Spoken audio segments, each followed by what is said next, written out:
आज जिस मुद्दे पर बात करना है हम लोगों को वो है बंगाल।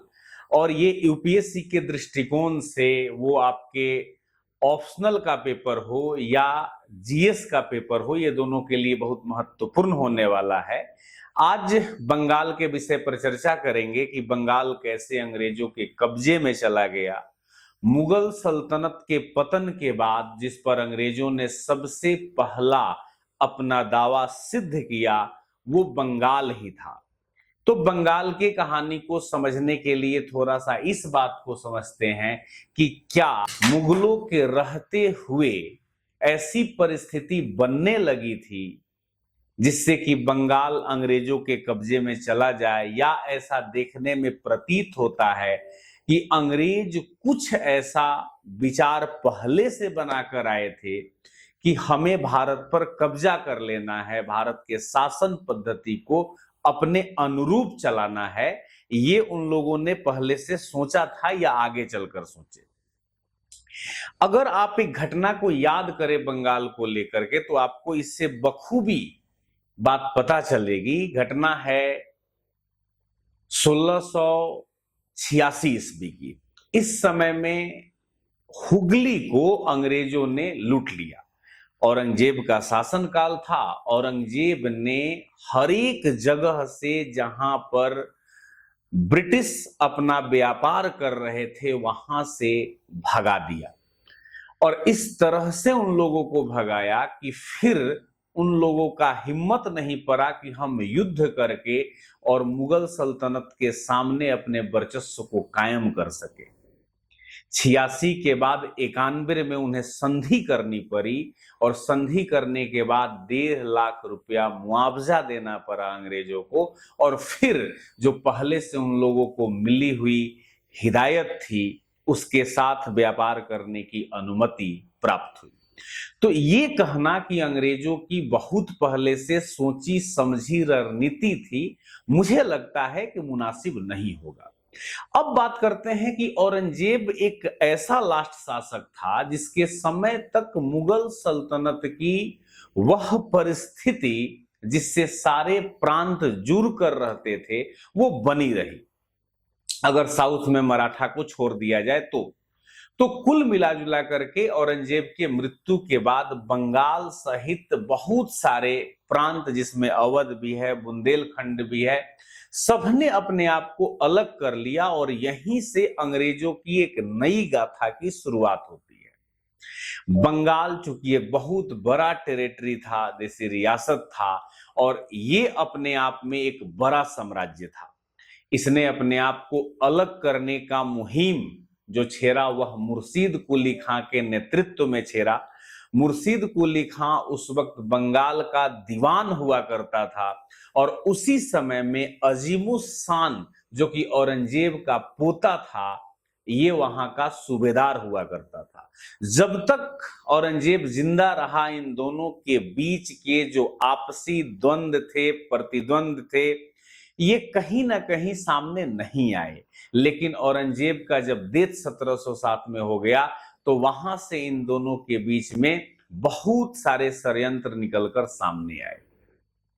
आगे चलकर मुर्शीद कुली खान ने ढाका राजधानी को छोड़ दिया और मुर्शिदाबाद में राजधानी स्थानांतरित कर दिया, और मुर्शिदाबाद से उसने जो है अपना शासन तंत्र चलाना शुरू कर दिया। इसने स्वयं को नवाब घोषित कर दिया। हालांकि मुगलिया सल्तनत ने इसे नवाब की उपाधि तो दी नहीं थी, लेकिन फिर भी इसने अपने आप को नवाब घोषित कर दिया। और यहीं से एक कहानी शुरू होती है जिसमें उत्तराधिकारी का शासन स्थापित हो गया बंगाल में। तो सबसे पहले जो औरंगजेब के मृत्यु के बाद नवाब घोषित करके नवाब बना बंगाल का, उसका नाम था मुर्शीद कुली खां। मुर्शीद कुली खां पहले एक ब्राह्मण था, और आगे चल करके वो जो है दीवान बना दिया गया था, और अपना नाम जो है इसने चेंज कर लिया मुर्शीद कुली खां, धर्म से धर्मांतरण भी कर लिया। शायद इसीलिए इसे दीवान भी मुगलिया सल्तनत में बना दिया गया था। ये जब शासक बना तो सबसे पहले, या कह सकते हो कि जब नवाब बना तो इसने सबसे पहले क्या किया, कह सकते हो आप कि जो प्रांत किसी बड़े राज्य से जब जुड़ा हुआ होता है तो उसे टैक्स देता है। तो सबसे पहले तो इसने राजधानी चेंज की, मुर्शिदाबाद किया और उसके बाद टैक्स देना बंद कर दिया मुगलिया सल्तनत को। इसके समय में ऐसा नहीं है कि बंगाल में विद्रोह नहीं हुए, बंगाल में इसके खिलाफ विद्रोह भी है। 3 विद्रोह सामने आते हैं, जिसमें से एक बहुत प्रमुख विद्रोह है उदय नारायण और सीताराम, इन दोनों ने मिलकर विद्रोह किया था, एक बहुत फेमस विद्रोह हुआ। उसके बाद एक सुजाद खां नाम का व्यक्ति था, उसने भी विद्रोह किया, और एक नजाद खां नाम का व्यक्ति था, उसने भी विद्रोह किया। तो विद्रोह के सिलसिला चलते रहे। इसी दौर में मुगलिया सल्तनत के पतन की कहानी भी लिखी जा रही थी।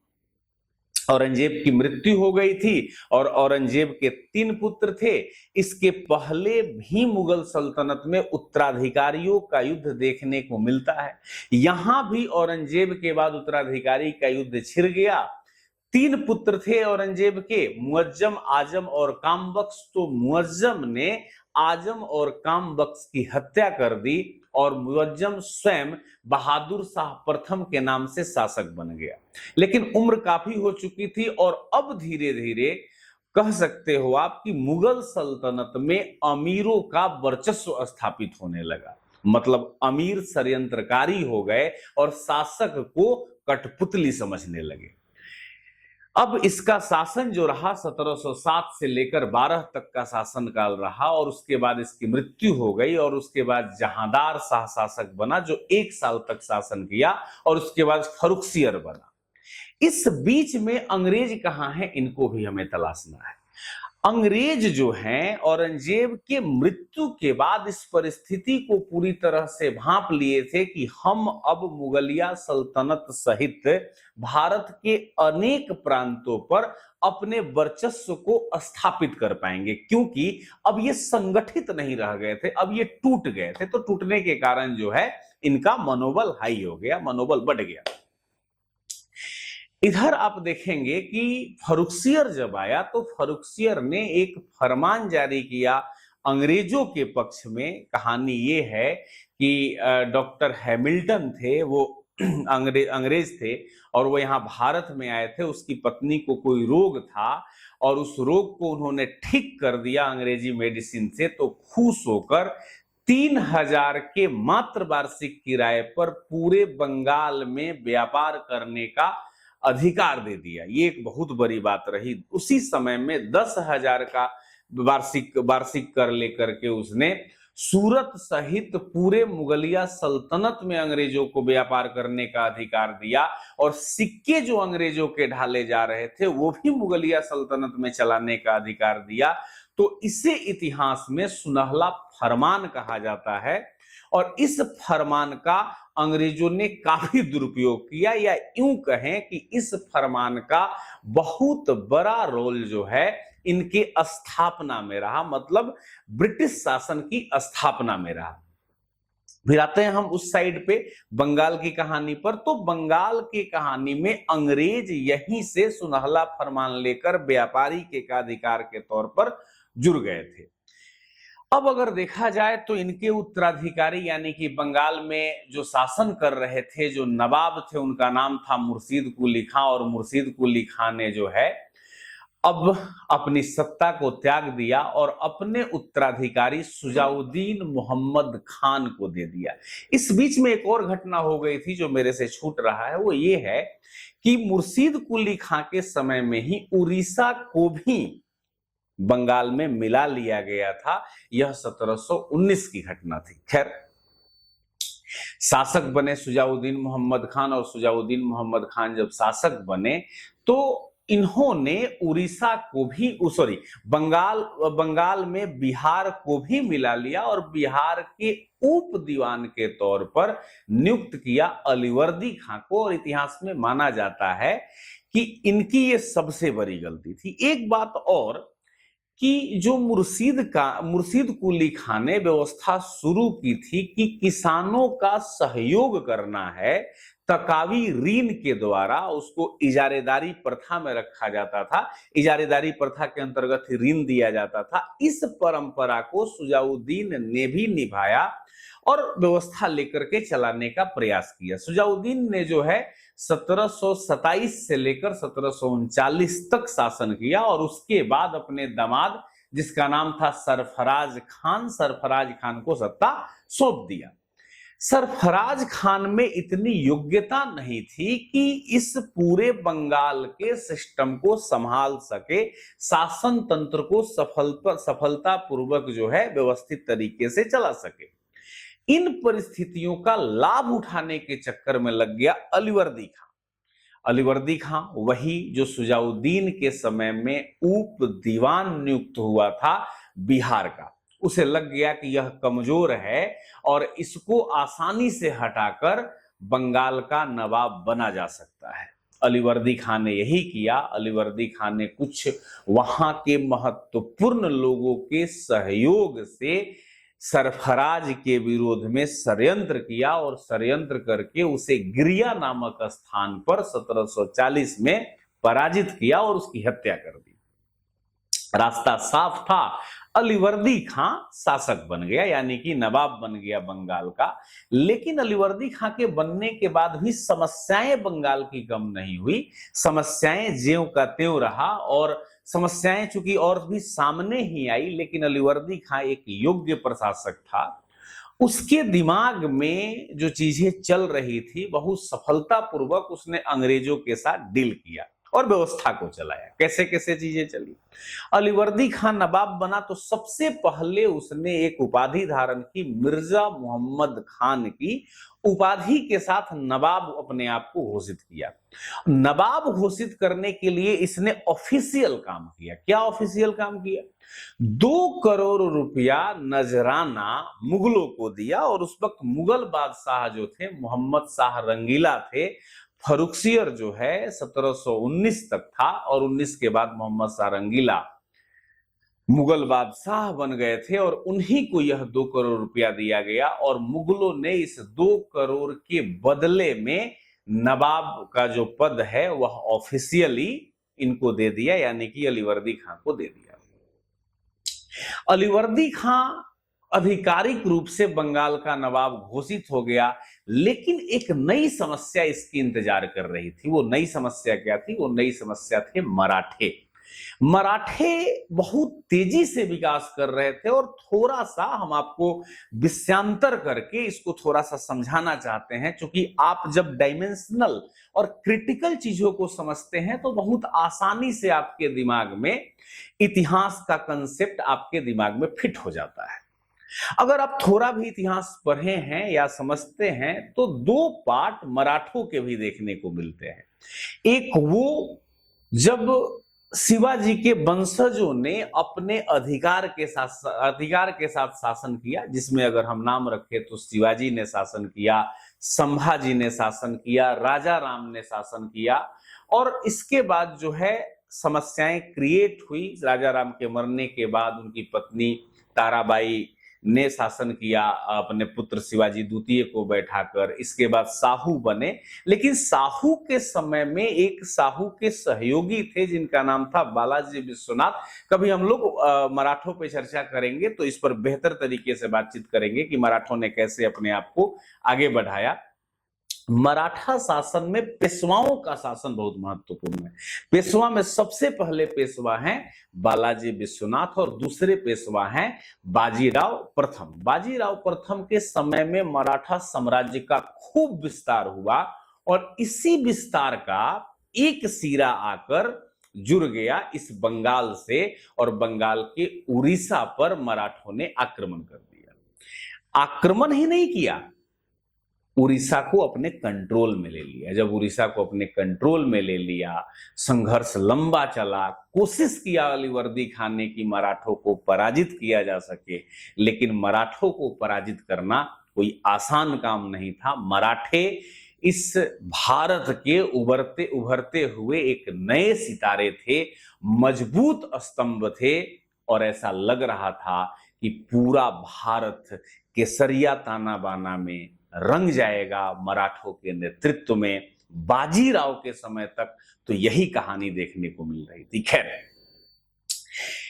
अलीवर्दी खान ने यह स्वीकार कर लिया कि अब उड़ीसा जो है मराठों के हाथ में चला गया है और अगला क्षेत्र बचाना है तो मराठों को जो है नजराना देना पड़ेगा, और इसके लिए जो है अच्छा खासा हानि उठाया अलीवर्दी खान ने और अंत में नजराना दिया। 12 लाख रुपया वार्षिक पर तय हुआ।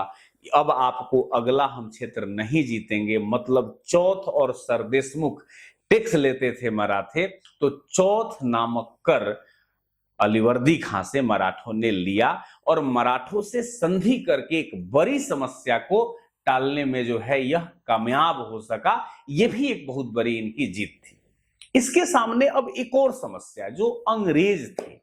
अंग्रेज हमेशा एक बड़ी समस्या के तौर पे बंगाल में सामने आते रहे, लेकिन अलीवर्दी खां के समय में एक नया ही रूप अंग्रेजों का देखने को मिला, क्योंकि उनको दस्तक मिल गया था, फरमान मिल गया था जो फर्रुखसियर ने दिया था। क्या कहानी हुई इसमें? बंगाल में व्यापार करने का अंग्रेजों के पास अधिकार था। अब इस बात को स्वीकार कर लिया अलीवर्दी खान ने और कहा कि देखो, तुम केवल किलेबंदी नहीं करोगे और आर्मी नहीं रखोगे, ये दो बात आपको मेरी माननी पड़ेगी। दो बात अगर आप मानते हो तो आपके बीच में हम कोई ऐसा काम नहीं करेंगे जिससे कि आपके व्यापार में समस्या उत्पन्न हो। इस बात को समझिए। और ये चीज अंग्रेजों ने भी स्वीकार कर लिया। अब अलीवर्दी खां का भी एक उम्र हो चुका था, इसके कोई पुत्र नहीं थे, 3 पुत्रियां थी। एक का विवाह जो है वो आपको ढाका के नवाब से हुआ था, दूसरा पुरुलिया के नवाब से हुआ था, और तीसरा जो है इसके साथ ही रहती थी, मतलब बंगाल में ही रहती थी, इसकी छोटी बेटी थी। उसी से एक पुत्र हुआ था जिसका नाम था सिराजुद्दौला। तो इसने अपना उत्तराधिकारी सिराजुद्दौला को नियुक्त कर दिया। सिराजुद्दौला के सर पे वो सारे टेंशन के भार आ गए जो कभी अलीवर्दी खां के सर पे थे, और कुछ हद तक ज्यादा ही। लेकिन शासन सौंपते वक्त बड़ी खूबसूरत अलीवर्दी खान ने एक बात कही, कहा कि अंग्रेज मधुमक्खी के छत्तों के समान हैं, अगर तुम इन्हें नहीं छेड़ोगे तो ये तुम्हें शहद देंगे, और अगर तुम इन्हें छेड़ोगे तो ये तुम्हें काट काट कर मार डालेंगे। और इसका कहा हुआ बात तुरंत ही सामने आया, ज्यादा वक्त नहीं लगा। अब सिराजुद्दौला शासक बन गया, उम्र मात्र 23 वर्ष था, 23 वर्ष का बच्चा बंगाल का नवाब बना। इसके सामने इसके जो रिश्तेदार थे वो भी एक बहुत बड़ी समस्या के रूप में थे। अलीवर्दी खां की जो बड़ी पुत्री थी, जिसका विवाह जो है ढाका के नवाब से उसका हुआ था, उसका नाम घसीटी बेगम इतिहास में मिलता है। घसीट बेगम या घसीटी बेगम लोग कहते हैं। घसीटी बेगम स्वयं जो है बंगाल का नवाब बनना चाहती थी, और उसके 2 बड़ी महत्वपूर्ण सहयोगी थे जो वहां पर दीवान का काम करते थे। उनका नाम था राज बल्लभ और दूसरे का नाम था कृष्ण बल्लभ। इनका भी विशेष सपोर्ट प्राप्त था घसीट बेगम को। इसके बाद अलीवर्दी खां की जो दूसरी पुत्री थी उसका विवाह हुआ था पूर्णिया, जैसा कि हमने आपको बताया, और उसका एक पुत्र था शौकर जंग। उसने कहा कि हमको क्यों नहीं नवाबी मिलना चाहिए, हम इसके रियल उत्तराधिकारी हैं। और वो जो है निकला और चला आया युद्ध लड़ने के लिए सिराजुद्दौला से। सिराजुद्दौला के पास उस वक्त एक बड़ी सेना थी, मजबूत सेना थी। 1756 की घटना है। एक जगह पड़ता है मनिहारी। मनिहारी में सिराजुद्दौला ने बहुत बुरी तरह से पराजित किया शौकत जंग को, और शौकत जंग की हत्या कर दी। तो ये एक समस्या टल गया, लेकिन इसके रिश्तेदार इससे नाखुश थे, नाराज थे, ये कहीं इसमें कहीं कोई दो राय नहीं है। इस दौरान एक और घटना चल रही थी जो हमको लगता है कि आपको जानना चाहिए, और इतिहास को जब आप जोड़ कर देखेंगे ना तो आपको एक बेहतर और क्लियर एस्पेक्ट मिलेगा, समझ आएगी, और यह समझ आपके लिए बहुत जरूरी होगा। उस वक्त में अगर आप थोड़ा सा हम आपको डाइवर्स करें इस सब्जेक्ट से जो है, तो आप देखेंगे कि उसी वक्त में अंग्रेजों का फ्रांसीसियों से भी युद्ध चल रहा है। 3 युद्ध फ्रांसीसियों से चले, जिसको हम सामान्यतः कर्नाटक युद्ध के नाम से जानते हैं। थोड़ा सा आपको कर्नाटक युद्ध से भी इसको हम जोड़ देना चाहते हैं। कर्नाटक युद्ध जो पहला हुआ वो 1746 से लेकर 48 के बीच में हुआ, एला-सापल की संधि द्वारा समाप्त हो गया। कभी कर्नाटक पे बात करेंगे तो लंबी चौड़ी बातचीत करेंगे हम लोग इस पर और समझने का प्रयास करेंगे कि कर्नाटक का युद्ध कैसे और क्यों हुआ। अभी आपको थोड़ा सा इससे लिंकअप करना चाह रहे हैं। दूसरा जो युद्ध हुआ 1749 से लेकर 54 के बीच में हुआ, और तीसरा युद्ध जो हुआ वो हुआ आपको 1763 से लेके 1757 से लेके 63 के बीच में। सप्तवर्षीय युद्ध इसको कहा जाता था। तो ये चीजें चल रही थी। अब कहानी यह था कि इसी दौर में मूल रूप से आपका यह भी युद्ध हो रहा था जिसे हम बंगाल के साथ अंग्रेजों का भिड़ंत मानते हैं। उस दौर में एक घटना हुई द्वितीय कर्नाटक युद्ध में, और वो पूरी तरह से एक राजनीतिक युद्ध था जिसमें हैदराबाद और कर्नाटक दोनों जगह पर उत्तराधिकारी के युद्ध की समस्या हो गई। थोड़ा सा इसको बता रहे हैं क्योंकि आप इसको समझेंगे तो बंगाल वाला मामला भी आपको बहुत ठीक से समझ में आएगा। तो उस समय में हैदराबाद जो था उसमें दो लोग थे, एक का नाम था नासिर जंग और दूसरे का नाम था मुजफ्फर जंग। नासिर जंग का सहयोग अंग्रेज कर रहे थे और मुजफ्फर जंग का सहयोग जो है फ्रांसीसी कर रहे थे। और एक तरफ कर्नाटक की बात करें तो कर्नाटक के जो शासक थे, नवाब थे, उनका नाम था अनवरुद्दीन, और उनसे सत्ता प्राप्त करना चाहते थे चंदा साहब। तो चंदा साहब से दोस्ती थी फ्रांसीसियों की और अनवरुद्दीन से दोस्ती थी अंग्रेजों की। तो इनडायरेक्टली ये युद्ध जो हो रहा था यह अंग्रेज और फ्रांसीसियों के बीच में हो रहा था। इस बीच में जो है अनवरुद्दीन की हत्या हो गई, और अनवरुद्दीन का एक बेटा था जिसका नाम था मोहम्मद अली, और चंदा साहब जीत गए। चंदा साहब जब जीत गए तो कर्नाटक इनके हाथ में आ गया, और अब मोहम्मद अली अंग्रेजों के कैंप में भागकर चला गया त्रिचिरापल्ली। अब त्रिचिरापल्ली ये पूरा का पूरा जो है जत्था लेकर फ्रांसीसियों का चंदा साहब त्रिचिरापल्ली चले गए, और अर्काट राजधानी थी कर्नाटक की। अब इन परिस्थिति में अर्काट वाला एरिया खाली हो गया, और बंगाल में भी फ्रांसीसियों और अंग्रेजों के बीच द्वंद्व चल ही रहा था। इस बीच में किलेबंदी का एक नया दौर शुरू हुआ। अब जो पहले संधि हुई थी अलीवर्दी खां से, उसमें तो यही बात कहा गया था कि आप सेना नहीं रखेंगे और किलेबंदी नहीं करेंगे, लेकिन युद्ध के सिचुएशन में दोनों ने, यानी कि फ्रांसीसियों ने और अंग्रेजों ने, दोनों ने किलेबंदी शुरू कर दी। अब दोनों ने जब किलेबंदी शुरू कर दी तो नवाब ने, यानी कि सिराज ने घोषित किया कि आपको अब जो है ये नहीं करना है, मतलब सेना नहीं रखना है और आपको किलेबंदी नहीं करनी है। फ्रांसीसी तो मान गए, लेकिन अंग्रेज मानने को तैयार नहीं थे।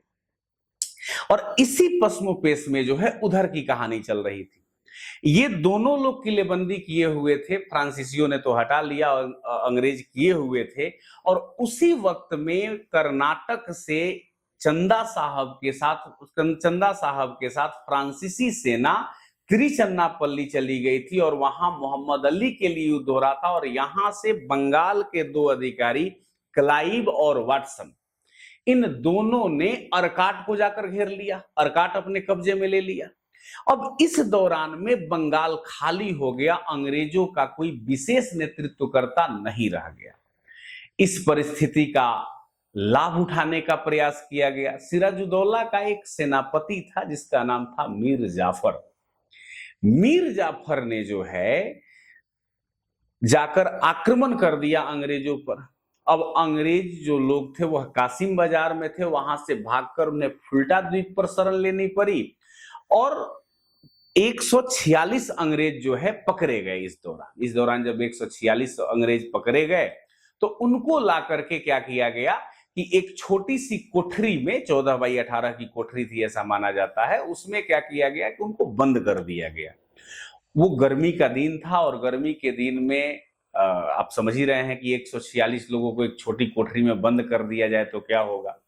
वो सारे लोगों में से 123 लोगों की मृत्यु हो गई, और इसी को इतिहास में हम जिस घटना के नाम से जानते हैं वो है काल कोठरी की घटना, यानी कि ब्लैक होल ट्रेजेडी के नाम से जानते हैं।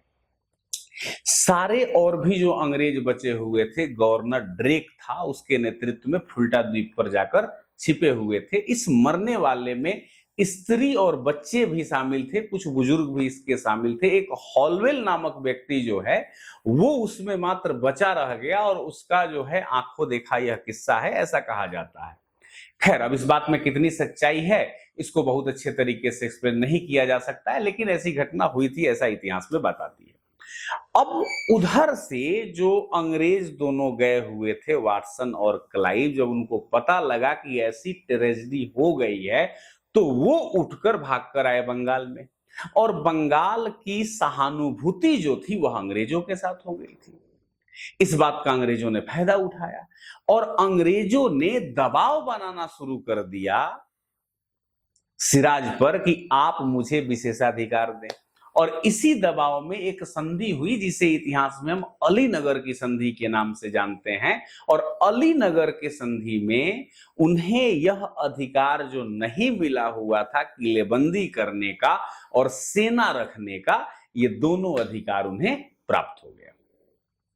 फ्रांसीसी भी तब तक हार गए थे और उनके चंद्रनगर जो उनका एरिया था उस पर जो है अंग्रेजों का कब्जा हो गया। अब अंग्रेज कहीं ना कहीं षड्यंत्रकारी मोड में आ गए और अभी भी उनका पेट नहीं भरा था। उन्होंने षड्यंत्र करके जो सिराजुद्दौला का सेनापति था मीर जाफर, उसको लालच दे दिया नवाब बनने के लिए। और कई लोग जो इनसे जुड़े हुए थे, जैसे आप कह सकते हो कि घसीट बेगम, उन लोगों को मिला लिया, अमी चंद, राय दुर्लभ, कई नाम ऐसे, जगत सेठ वहां का एक बहुत बड़ा व्यापारी था बंगाल का, उसको सबको अंग्रेजों ने कुछ न कुछ लालच देकर, पैसे देकर के मिला लिया और एक षड्यंत्र के माध्यम से इस युद्ध को आगे बढ़ाया, मतलब इस विचार को आगे बढ़ाया। और इसी षड्यंत्र की एक लड़ाई जो कि 23 जून 1757 को हुई, वह आपको पलासी की मैदान में हुई। दो काश्मीरी ब्राह्मण जिसका नाम मीर मदान और मोहनलाल था, वह क्लाइव से लड़ते हुए मारे गए। ऐसा माना जाता है कि मात्र 3000 क्लाइव की सेना ने इस षड्यंत्र के युद्ध में जो है 50,000 सेना पर अपनी विजय स्थापित कर ली और सिराज की हत्या कर दी गई। सिराज की हत्या किसने की? मीर जाफर का ही पुत्र मीरन था, उसने उसकी हत्या कर दी। और इसके बाद जैसा कि पहले से तय हुआ था कि नवाब कौन बनेगा, तो मीर जाफर नवाब बनने वाला था और उसको नवाब बनाया गया। लेकिन अंग्रेजों के मन में उद्देश्य बहुत साफ था कि इसको, मीर जाफर को एक कठपुतली टाइप ही यहां रखना है और पूरा सिस्टम अपने कंट्रोल में करना है। और सिस्टम कंट्रोल करने के साथ साथ इससे पैसे उगाही अच्छे खासे करने हैं। और इसके लिए 17.5 लाख स्वर्ण मुद्राएं कहा जाता है कि मीर जाफर ने अंग्रेजों को दिया। और 24 परगना, एक गांव का समूह कह सकते हो आप, अंग्रेजों को सौंप दिया। बंगाल, बिहार और उड़ीसा को जो है, उड़ीसा में जो है कंपनी को मुफ्त में व्यापार करने का अधिकार भी दिया गया। अब अंग्रेज इस पूरे मोड को बहुत अच्छे तरीके से भुनाने में लग गए थे। अंतिम रूप से मीर कासिम जब काम कर रहा था तो अंग्रेजों को लग गया कि ये बहुत नवाब के लिए योग्य व्यक्ति नहीं है और डिमांड जो ये करते थे अब वो फुलफिल नहीं कर पाता था। तो उन लोगों पर, यानी कि मीर जाफर पर जो है, उसने आरोप लगाया कि आप डचों, उसी वक्त में वेदरा का भी युद्ध हुआ, मतलब डचों से भी अंग्रेजों का युद्ध हुआ। तो वेदरा के युद्ध के पहले यह इल्जाम लगाया इस पर, मीर जाफर पर, अंग्रेजों ने, कि आप डचों का सहयोग कर रहे हैं और इस कारण से आपको इस पद से हटाया जाता है। और उसी के जगह पर उसके दामाद को, मीर कासिम को, पैसा लेकर के नवाब बना दिया गया। मीर कासिम मूल रूप से था बहुत समझदार किस्म का व्यक्ति। और इसी के समय में एक युद्ध हुआ जिसे हम बक्सर का युद्ध कहते हैं। अगर हम इसमें पूरी तरह से देखें तो बक्सर के युद्ध की कहानी से पहले जब मीर कासिम बना तो उसे ये एहसास हो गया था कि जो मुर्शिदाबाद है यह अंग्रेजों के राजनीति का गढ़ बन चुका है, यहां से ट्रांसफर करना ही एकमात्र उपाय है राजधानी को।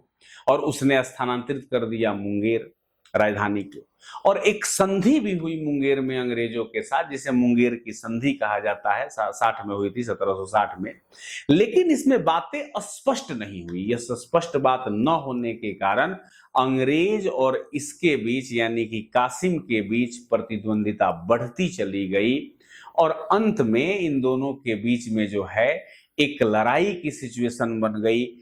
चूंकि मीर कासिम ने एक बंदूक का कारखाना भी स्थापित करा दिया था अंग्रेजों से लड़ने के लिए कि हथियार तो चाहिए, ये सब बात जब अंग्रेजों को पता चली तो इन लोगों ने जो है युद्ध के विचार को बना लिया। और वहां से यह जब समझ गया कासिम कि अब हमको निकलना चाहिए, तो वहां से निकला बंगाल से और निकल के चला गया अवध के नवाब के पास। और अवध के नवाब सुजाउद्दौला थे, उनसे मित्रता किया, कहा कि आपको भी अंग्रेज तंग करते हैं, आप भी मेरा साथ दीजिए।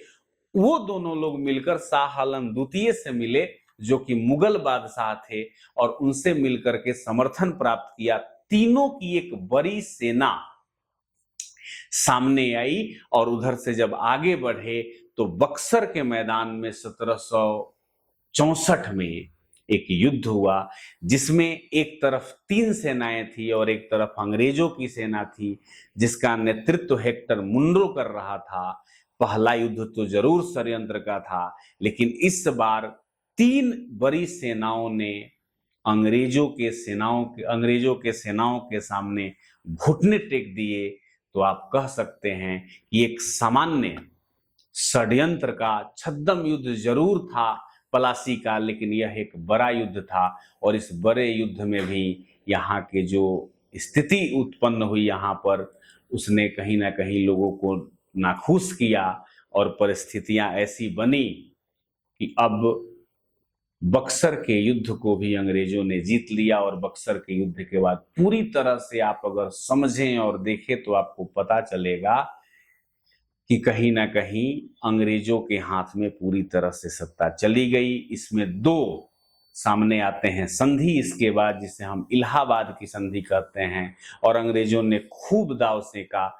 इस दौरान जब ये युद्ध हो रहा था तो बंगाल का नवाब पुनः मीर जाफर को बना दिया गया था। मीर जाफर की फिर मृत्यु हो गई, तो उसका एक पुत्र था जिसका नाम था नाजमुद्दौला। नाजमुद्दौला को नवाब बना दिया गया। और नाजमुद्दौला के समय में ही 1765 में संधि हुई, जिसे हम इलाहाबाद की संधि कहते हैं।